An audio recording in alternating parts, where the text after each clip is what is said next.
crazy. I once had dinner with a spy. Do you know that the American spies and the Chinese spies like know each other the way we know each other? Like we'll literally be at like the Olympics where it seems like everyone's just a normal person and both of them know that they're both spies and they chop it up. Like, yo, what's good? How's Carol? Real talk. I view thinking as a form of creativity. I mean, like when you are a writer, you think, you write, and whether it's fiction or nonfiction, like we deem this in the world as creative, right? Because there's an output that we have defined as creative. We have defined a fictional book as creative. I get that, it is creative in my mind.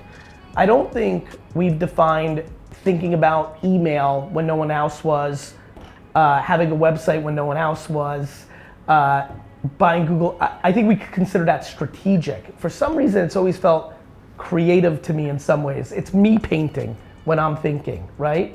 I believe actually that when my career is done, I will be known as a creative individual, not as an entrepreneurial individual. That if VeeFriends becomes what I think it's going to become, and it becomes a $4 billion IP, and whether you are all with me in 29 years or you had your chapters with me, you're gonna wake up and let's say it IPOs or I, for some weird reason, decided to sell it or sold, maybe here's a good headline that's more realistic, in 29 years that you all wake up to.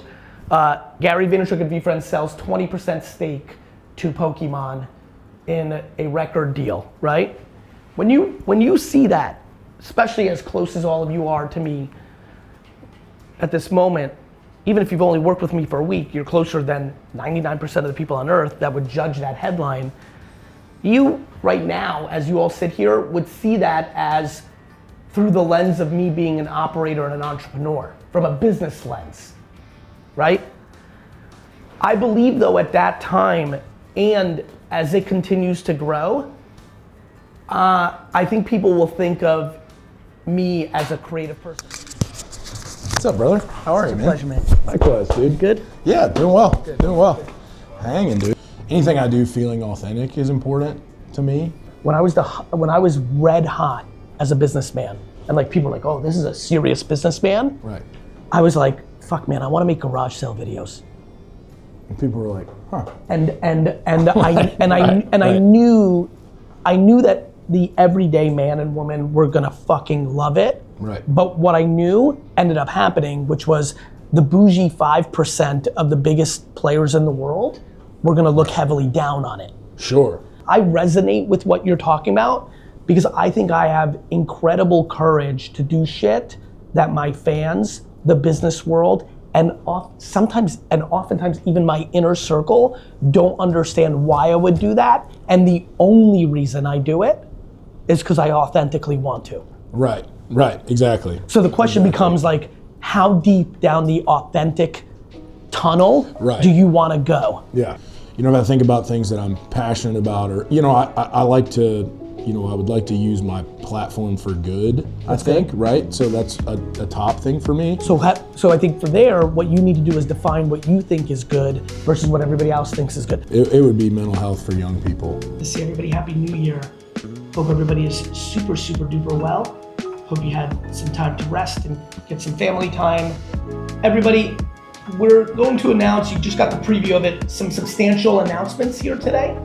And I'm gonna talk about a little bit of like the corporate macro announcements, and then I'm gonna talk to you all about some of the agendas that I have for the organization, for VaynerX as a whole. But thank you all so much for joining. I think this happened 2 months ago on November 29th, a $62,000 sale on a VeeFriends card, guys. That is a what, Toyota Camry these days? Like $62,000. This isn't any like COVID bubble type thing. You can go to VeeFriends.com and we have an incredibly good navigation website that will teach you about all our collectibles.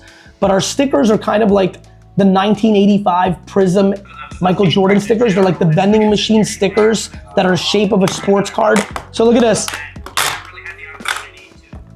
Look at this. The dividend for being a fan of Gary Vee. Look. I think the super stickers that VeeFriends products are really cool because if you believe in Gary Vee, it's a way you can invest in Gary Vee and his ideas and his vision. If there's people that really know, they should just get a box and put this away and go to sleep and let me fucking cook. I have a big launch of super stickers coming out in February. I'm gonna be hanging with you guys a bunch on that. I'm looking forward to those shows, but I gotta go jam with the legend Rich the Kid real quick on live. We'll talk soon. For everybody who's watching, who's been lost in outer space and hasn't been spending any time in the culture, tell them who you are and what you're up to. What's up, it's Rich the Kid. I'm here with the legend himself, you know. You have no idea. It's been at least 10 years, right, boy? Sure. What have you been up to?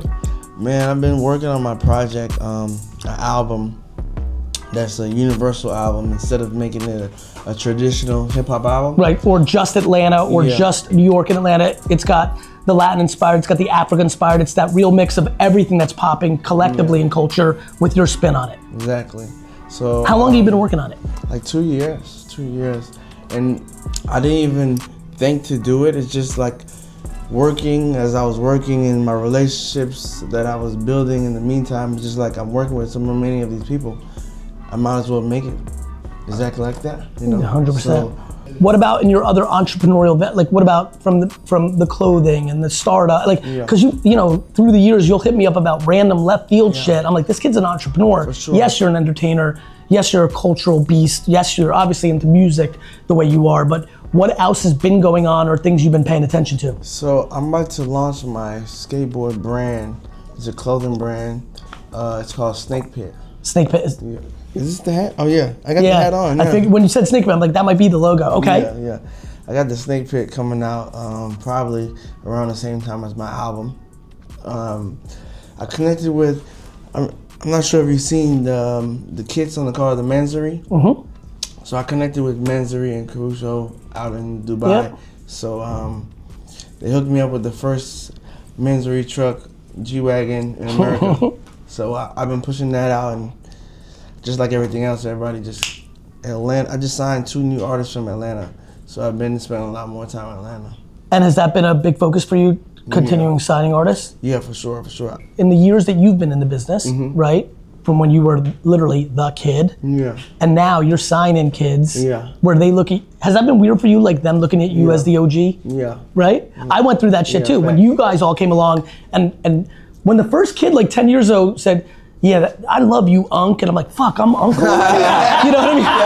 He said I'm Uncle Ray now. Man, when that happened, I was like, God damn, that was like 10 years. I'm about to be grandpa the way this shit's going. But for you, like, you know why they're confused. Because the game has changed. But I feel like I'm excited for, you know what I'm saying? I'm excited. Well, because you're a creative and you're a builder. The only, friends, for all of you watching, the only people that are not excited about change is fucking losers.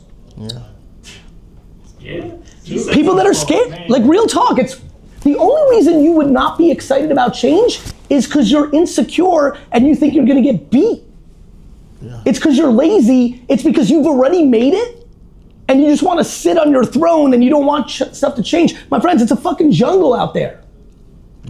And just because you were a lion, when you're an old lion, you know what happens to old lions in the jungle? They get beat.